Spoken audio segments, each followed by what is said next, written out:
بسم اللہ الرحمن الرحیم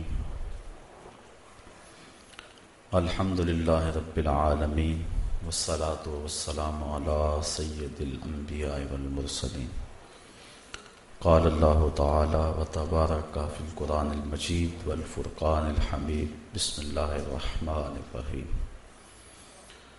یا ایہا الذین آمنوا لا تقدموا بین یدی اللہ ورسولہ واتقوا اللہ ان اللہ سمیع علیم یا ایہا الذین آمنوا لا ترفعوا اصواتکم فوق صوت النبی ولا تجہروا له بالقول کجہر بعضکم لبعض ان تحبط اعمالکم وانتم لا تشعرون ان الذین یغضون اصواتهم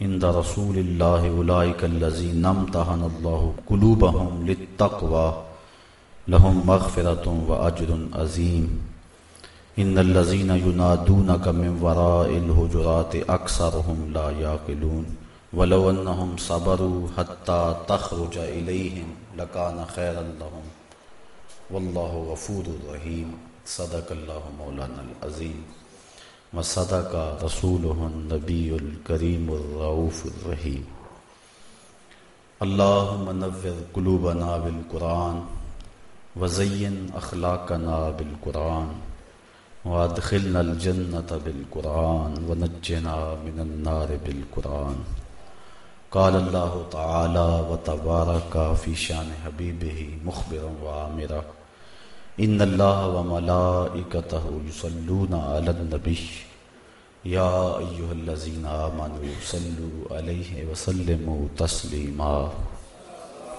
الصلاۃ والسلام علیک یا رسول اللہ وعلی آلک واصحابک یا محبوب رب العالمین الصلاۃ والسلام علیک یا رسول اللہ وعلی آلک واصحابک یا محبوب رب العالمین۔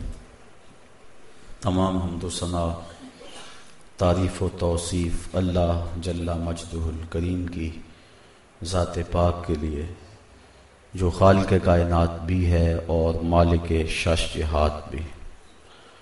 اللہ جل وعلا کی حمد و ثنا کے بعد حضور نبی اکرم شفیع امم رسول محتشم نبی مکرم اللہ کے پیارے امت کے سہارے رب کے محبوب دانائے غیوب مالک رقاب امم فخر عرب و عجم والی کون و مکان سیاہ لا مکان سید انس و جاں سرور لالا رخاں نیر تاباں سر نشین مہوشاں ماہ خوباں شہنشاہ حسینہ تتمہ دوراں سر خیل زہرہ جمال جلوہ صبح ازل نور ذات لم یزل باعث تکوین عالم فخر آدم و بنی آدم نیر بطحا رازدار ما اوہا شاہد ما طغا صاحب علم نشرہ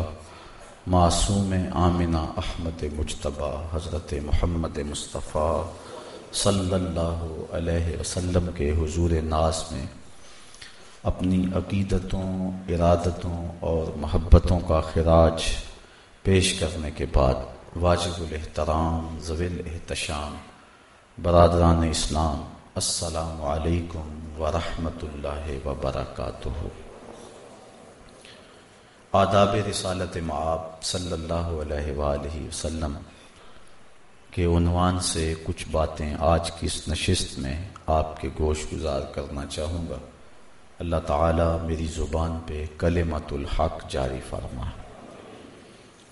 حضور علیہ السلام کا ادب اور تعظیم ہمارے اوپر واجب ہے، اور اللہ تعالی جل شانہ نے قرآن مجید میں اپنے محبوب کی تعظیم و توقیر بجا لانے کا حکم صادر فرمایا۔ صحابہ رضوان اللہ علیہ مجمعین نے حضور کے ادب کا جو حق تھا ادا کر دیا، اور بعد میں آنے والے لوگ امت کے مشاہیر بزرگان دین نے حضور کے آداب کی خوب رعایت رکھی ہے۔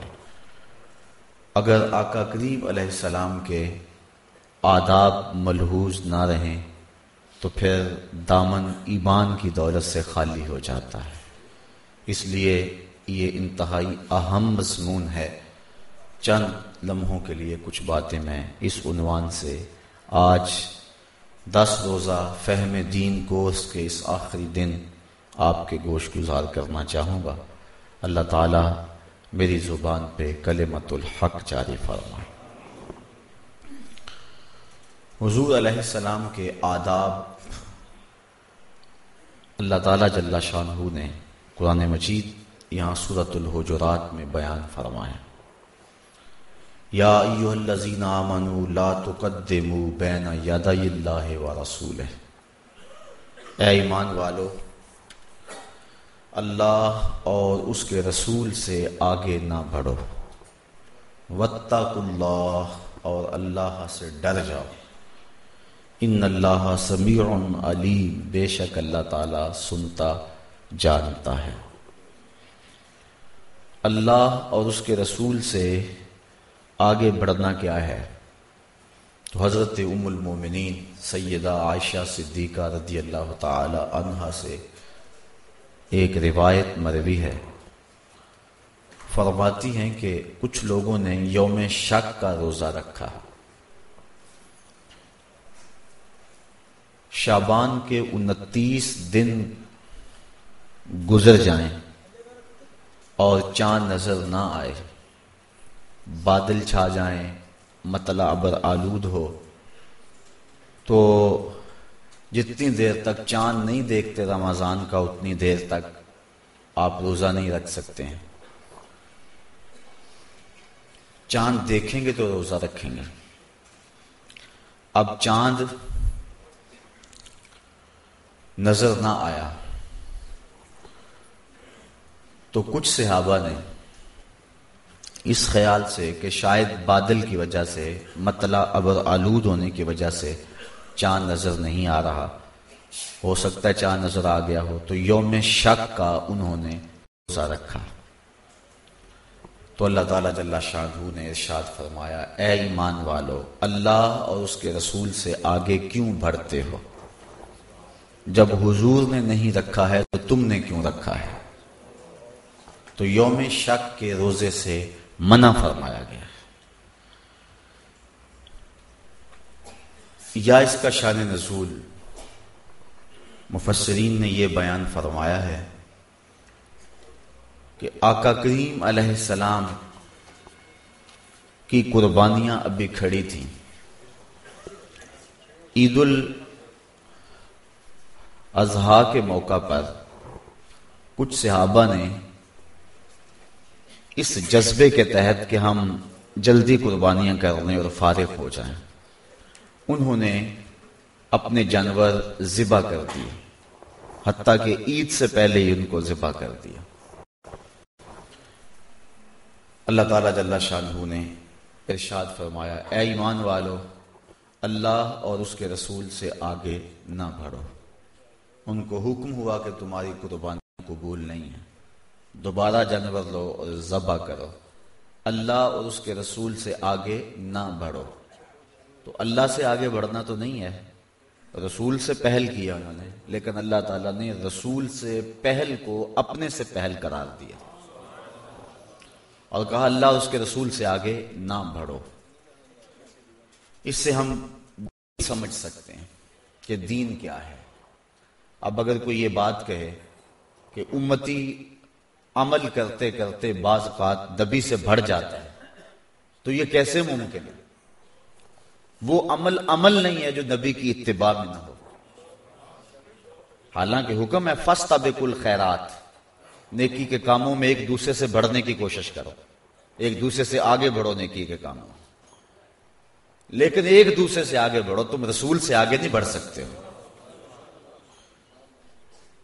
ہمارے سامنے حضرت عثمان غنی رضی اللہ تعالیٰ عنہ کا عمل موجود ہے کہ جب حدیبیہ کے موقع پہ 1400 صحابہ کے ساتھ حضور عمرے کی نیت سے تشریف لے گئے اور حدیبیہ کے مقام پہ رکے، کفار نے مزاحمت کی تو حضرت عثمان غنی رضی اللہ تعالیٰ عنہ کو سفیر بنا کر حضور نے بھیجا کہ ان کو جا کے بتاؤ کہ ہم لڑائی کے لیے نہیں آئے، ہم عمرے کے لیے آئے ہیں، وہ تمہارے رشتہ دار بھی ہیں، جا کے ان سے بات کرو۔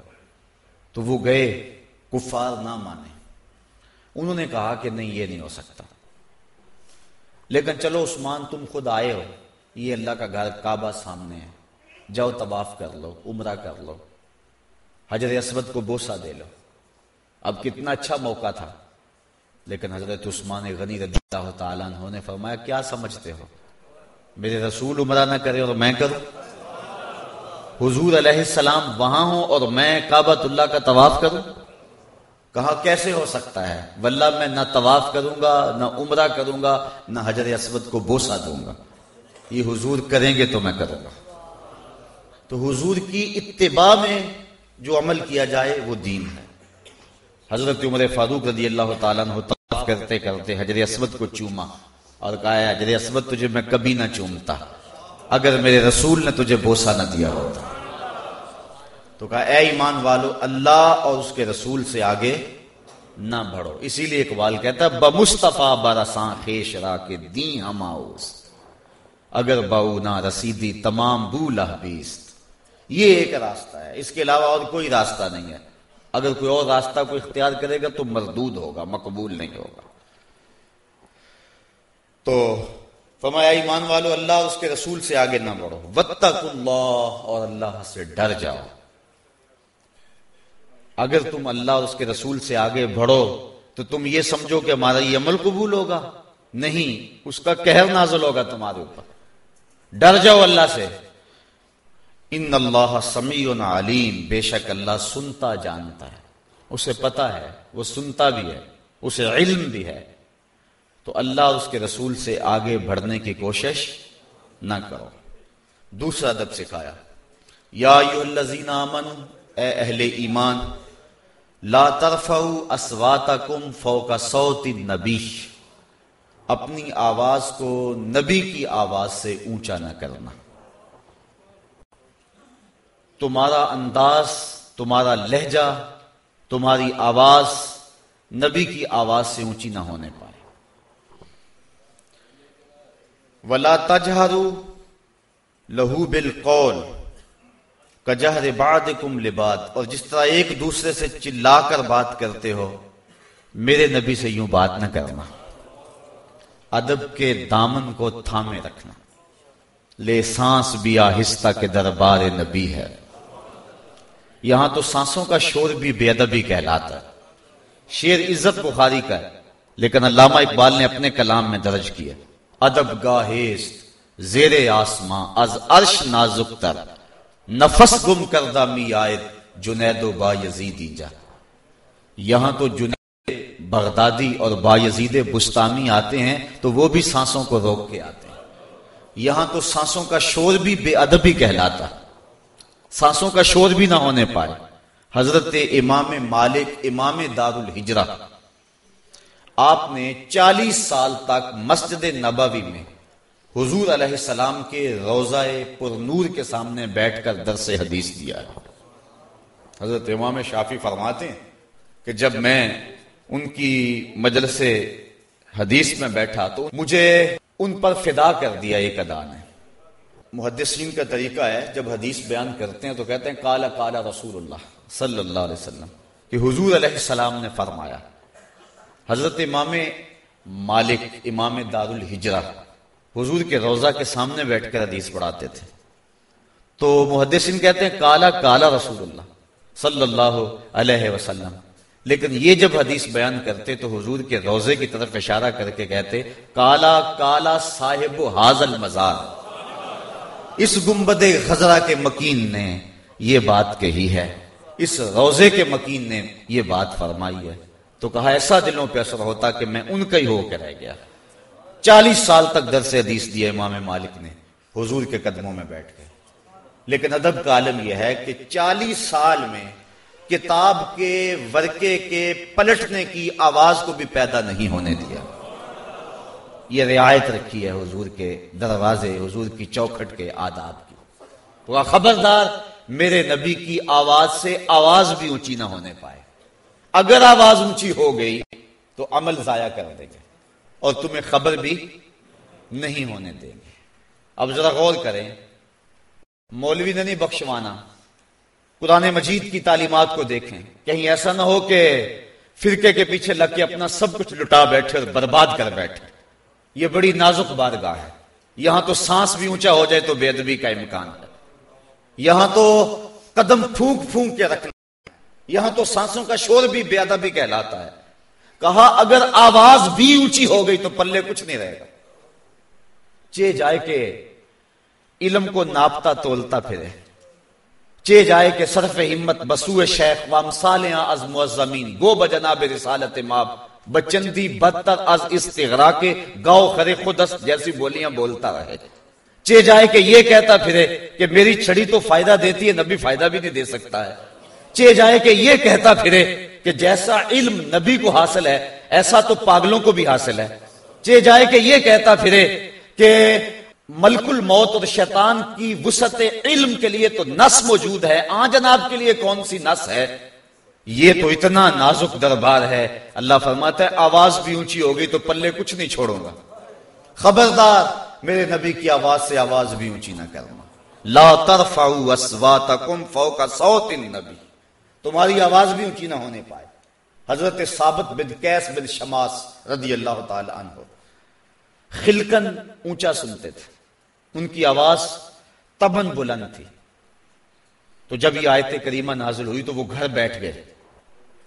حضور نے ارشاد فرمایا کہ ثابت بن قیس نظر نہیں آتے. عرض کی حضور وہ تو گھر ہیں. فرمایا ان کو بلا کے لاؤ. صحابی حاضر ہوا، دیکھا کہ وہ زاروں کے تار رو رہے ہیں. کہا کیوں رو رہے ہو؟ کہا یہ آیت شاید میرے حق میں نازل ہوئی ہے، یہ میرے لیے نازل ہوئی ہے. چونکہ میری آواز بلند ہے تو میں اس لیے ڈرتا ہوا دربار نبوی میں نہیں جا رہا کہ کہیں میری آواز حضور کی آواز سے بلند نہ ہو جائے. اور اس آیت کریمہ کے نزول کے بعد صحابہ آپس میں اتنی آہستگی سے گفتگو کرتے تھے کہ بعض کا دوسرے کو کہنا پڑتا تھا کہ پھر بتاؤ کیا کہا ہے. یہ حضور کے دربار میں ادب کا عالم تھا جو صحابہ میں دیکھنے کو آتا تھا.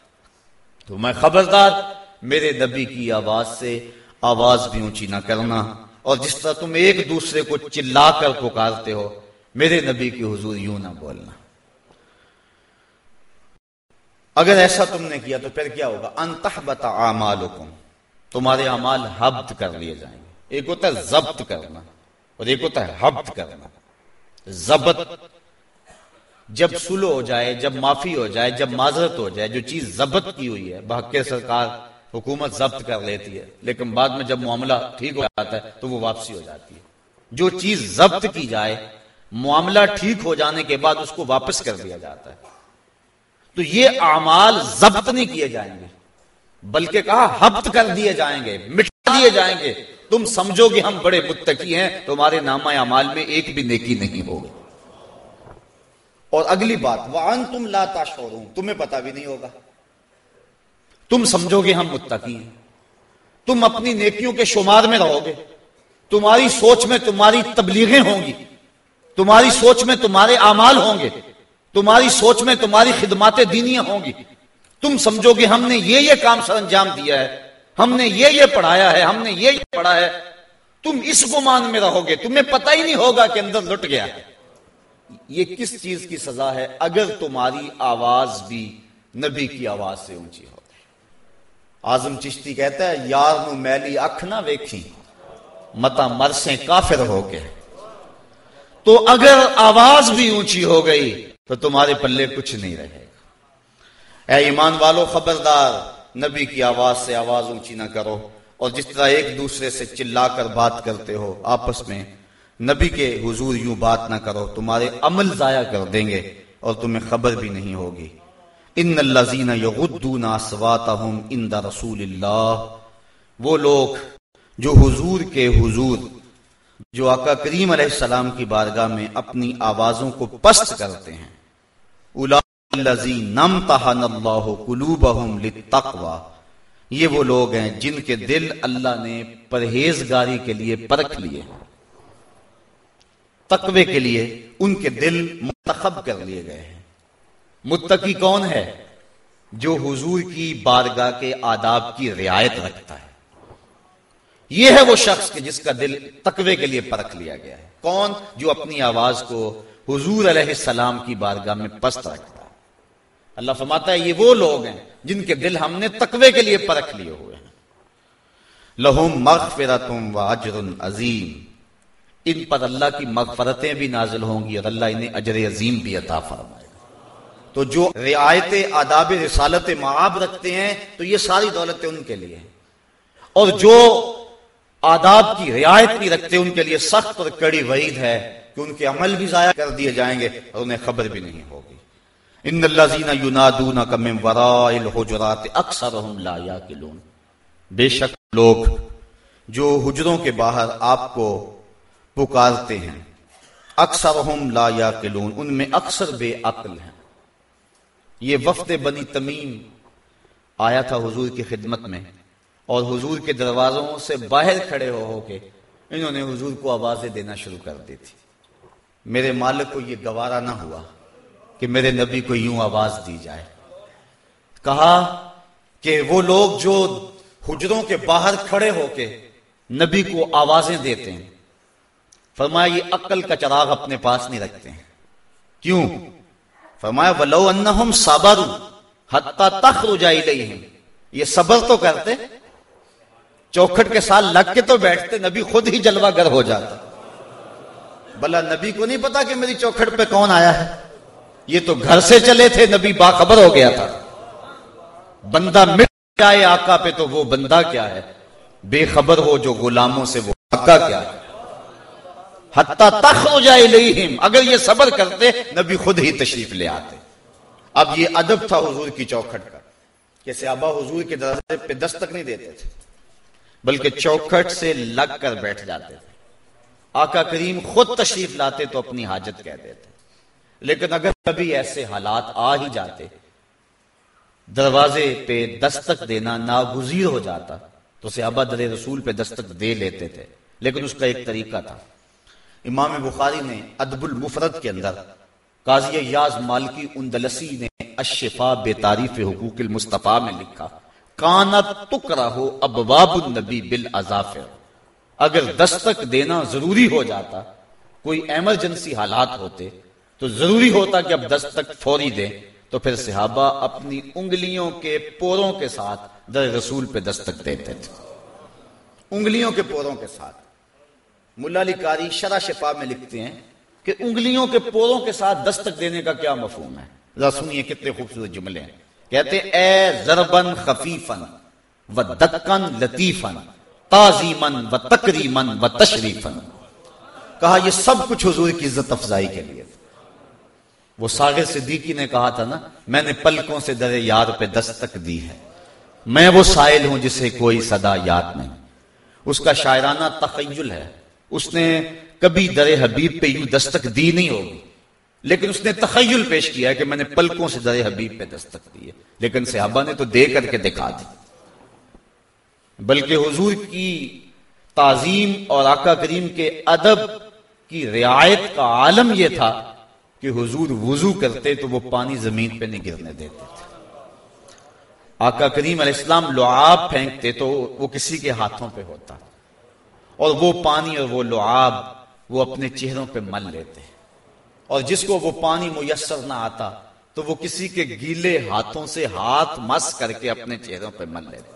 جنہ اکھیاں دل تکیا او اکھیاں ہی تک لیاں، تو ملے ہو تا ساجن ملیا ہن آساں ہی لگ رہیاں۔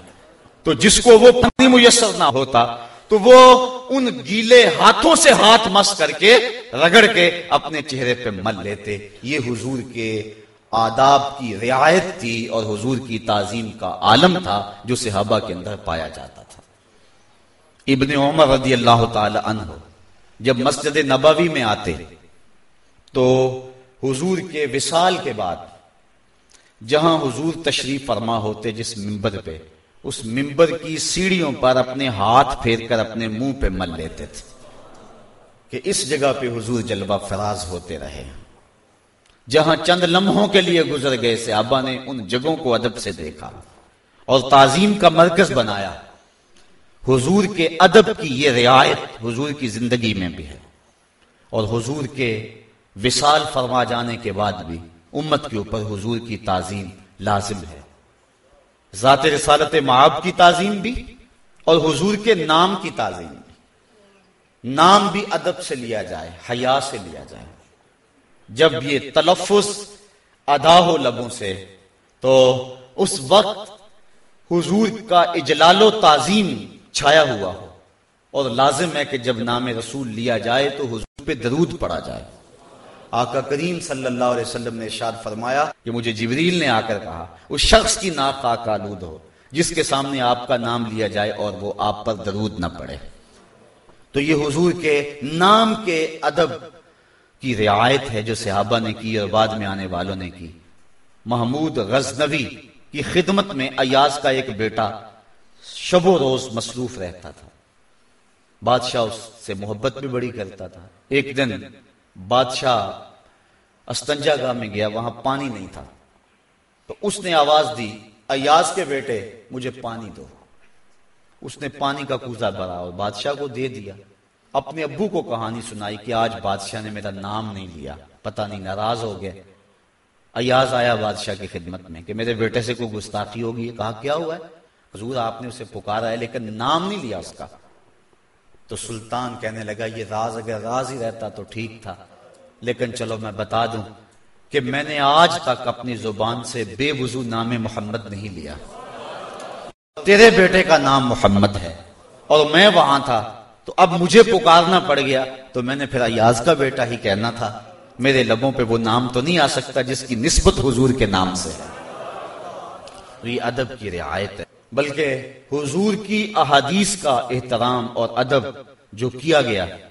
حضرت امام بخاری جب بھی حدیث لکھتے تھے پہلے غسل کرتے تھے، پھر لباس بدلتے تھے، پھر 2 نفل پڑھتے تھے اور پھر کوئی حدیث لکھتے تھے۔ امام مالک سے اگر کوئی حدیث سننے آتا، کوئی مسئلہ پوچھنے آتا، کوئی شخص دروازے پہ آتا تو آپ خادم کو بھیجتے، اسے پوچھو کیا کرنا ہے، کوئی مسئلہ پوچھنا ہے یا حدیث رسول سننا چاہتا ہے۔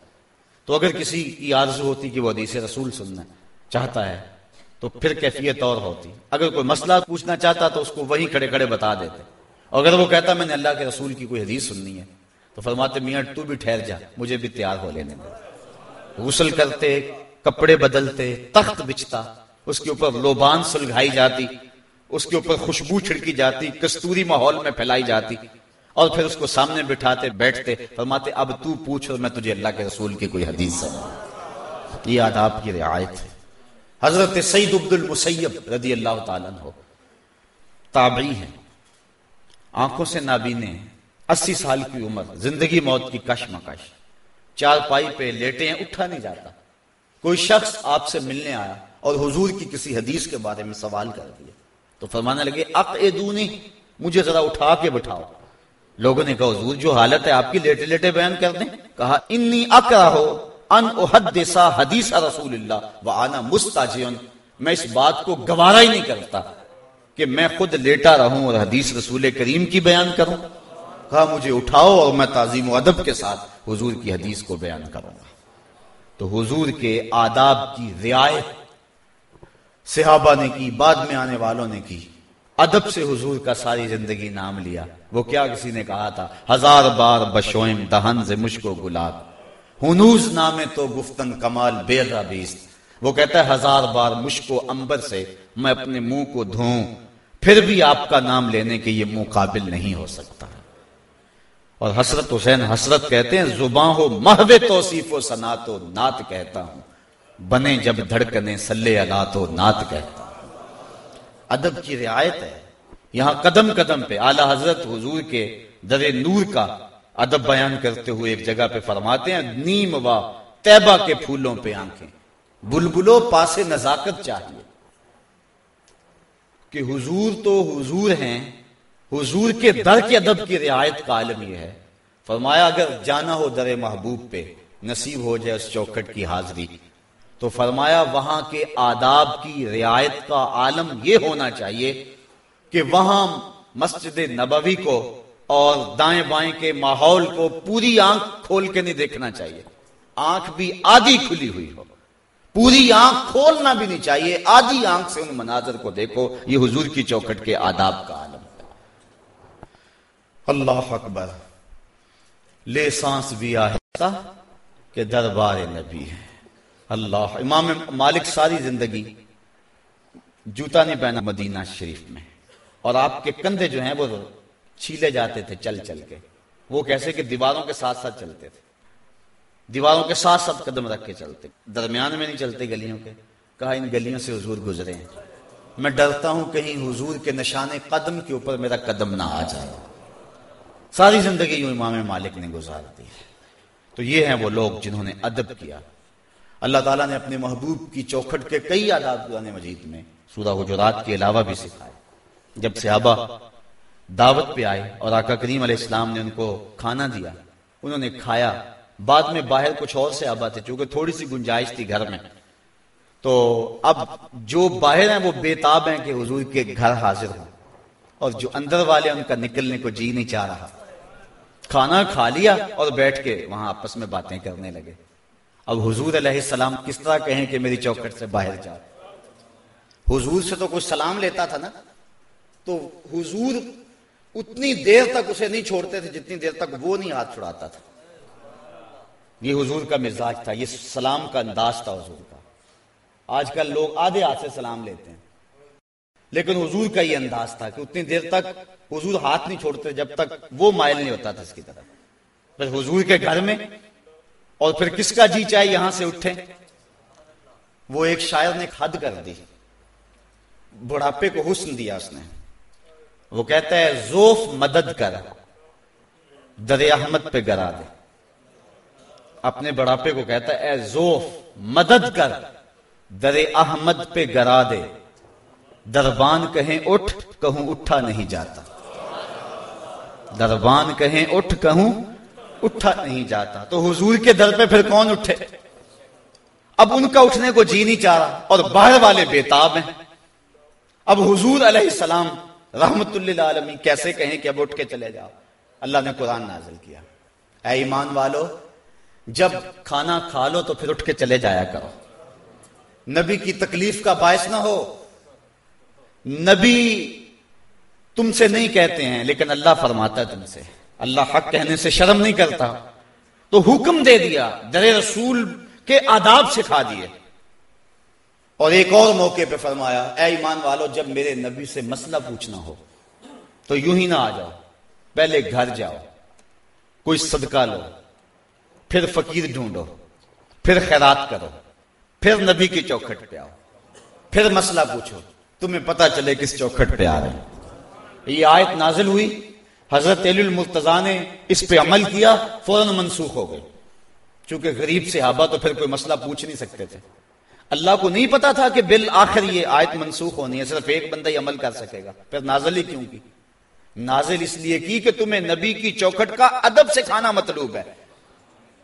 ادب یہی ہے، لیکن تمہاری غربت کا ہم لحاظ کرتے ہیں کہ تم چلو یوں ہی آ جایا کرو، ورنہ نبی کی چوکھٹ کا ادب اور عالم یہ ہے کہ حضور کے در پہ جب آؤ تو پہلے صدقہ دو، پھر حضور کی چوکھٹ پہ آؤ۔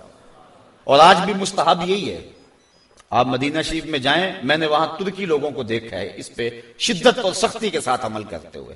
جب بھی وہ حضور کے روضے پہ حاضری دینے آتے ہیں، پہلے وہ بخشیش کرتے ہیں، پہلے وہ کسی کو خیرات دیتے ہیں، اور پھر حضور کی چوکھٹ پہ آتے ہیں۔ حضرت ابی بن کعب نماز پڑھ رہے تھے، حضور علیہ السلام نے آواز دی، انہوں نے جلدی جلدی نماز مکمل کی اور حضور کی خدمت میں حاضر ہو گئے۔ آقا کریم نے فرمایا کہ تم نے دیر کر دی، تمہیں کس چیز نے روکا کہ میرے حضور حاضر ہوتے؟ عرض کی حضور نماز پڑھ رہا تھا۔ فرمایا تم نے قرآن نہیں سنا؟ یا ایھا الذین آمنوا استجیبوا للہ وللرسول اذا دعاکم، اے ایمان والو جب تمہیں اللہ اور اس کا رسول پکارے تو پھر ان کی پکار پہ لبیک کہا کرو۔ تو حکم ہے کہ حضور پکاریں تو نماز چھوڑ دو، حضور کی خدمت میں حاضر ہو جاؤ، پھر آقا کریم جو کہیں وہ کام کرو، اور جب واپس آؤ تو نماز وہاں سے شروع کرو جہاں سے چھوڑی تھی۔ تو یہ حضور کے در کا ادب ہے۔ تو کہا یا ایھا الذین آمنوا لا ترفعوا اصواتکم فوق صوت النبی، اے ایمان والو نبی کی آواز سے اپنی آواز کو بھی اونچا نہ کرو، اگر تمہاری آواز بھی اونچی ہو گئی تو تمہارے اعمال ضائع کر دیں گے اور تمہیں خبر بھی نہیں ہونے دیں گے. تم اپنے آپ کو متقی اور پرہیزگار سمجھتے رہو گے، لیکن اندر لٹ جائے گا، تمہارے پلے کچھ بھی نہیں رہے گا. تو اس در کے ادب کی رعایت تمہارے اوپر لازم ہے. تمہاری سانس بھی بے ترتیب نہ ہونے پائے. یہ وہ چوکھٹ ہے کہ جہاں قدم قدم ادب کی رعایت کا حکم دیا گیا، اور یہاں اس بات کا لحاظ رکھنے کی تاکید کی گئی کہ حضور علیہ السلام کی چوکھٹ میں کوئی معمولی ایسی بات بھی نہ ہو جائے جس سے تم اللہ کی بارگاہ سے راند دیے جاؤ اور راندہ درگاہ بن جاؤ. اللہ مجھے آپ کو حضور کی چوکھٹ کے ادب اور تعظیم کی رعایت کرنے کی توفیق عطا فرمائے.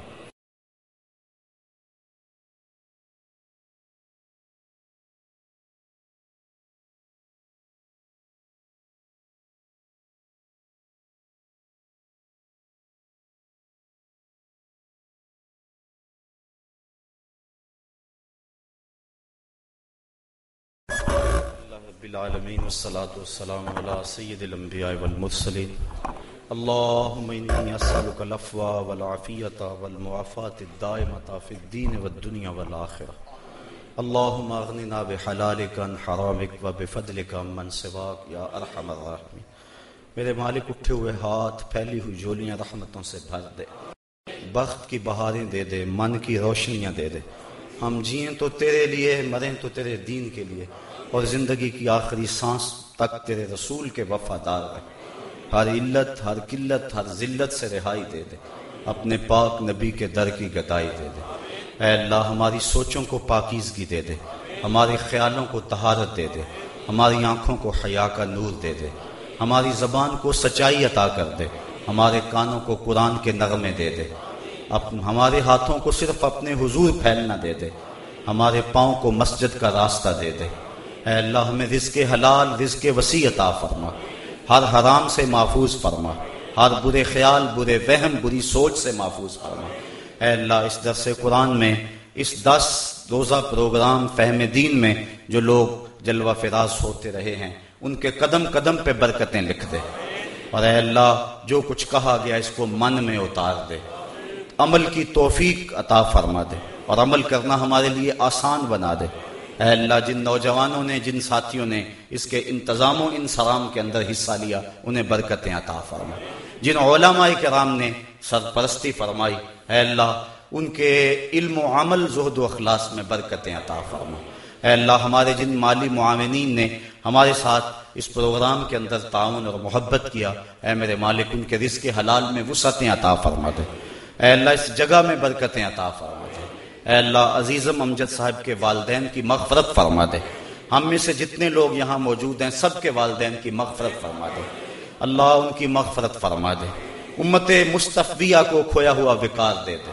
بٹکے ہوئے آہو کو پھر سوئے حرم لے چل.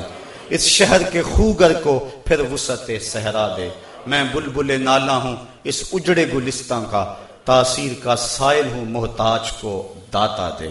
کابل سے کندھار تک، قلعہ جنگی سے دشت لیلا تک، تورا بورا سے تقریب تک، موصل سے بغداد تک، جاوا کے ساحل سے رباط کے کوچہ و بازار تک، نیل سے کاشغر تک، القدس سے کشمیر تک، دریائے آمو کی لہروں سے ڈھل جھیل کے کناروں تک، جہاں جہاں ظلم اور جبر پھیلا ہے، محبوب کی زلف گراگیر کا صدقہ ظلم کی سیارات کو مختصر فرما دے.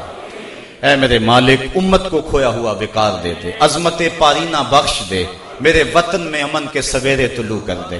اے اللہ یہاں امن کی بہاریں پیدا فرما دے. اس وطن کی گلیوں میں نظام محمد کی بہاریں پیدا فرما دے. نظام مصطفیٰ کے سویرے طلوع فرما دے. جتنے بیمار ہیں انہیں شفا عطا فرما دے. جتنے پریشان حال ہیں انہیں خوشحال فرما دے. مقروضوں کو قرض سے نجات دے دے. بہت سارے لوگوں نے دعاؤں کے لیے کہا، اے اللہ ان کی دعائیں مستجاب کر دے. آج کی اس مجلس میں کوئی خالی نہ رہے، سب کی حاجت پوری فرما. اے اللہ اپنا خاص کرم فضل ہم سب کے شامل حال فرما. دنیا آخرت کی بہاریں نصیب فرما. رمضان المبارک کے عشرۂ رحمت سے چھنتا ہوا نور ہمارے من میں اتار دے، اور اس کے اجالوں سے ہمارے اندر کی روشنی اور ہمارے اندر کے اجالوں کا سامان کر دے.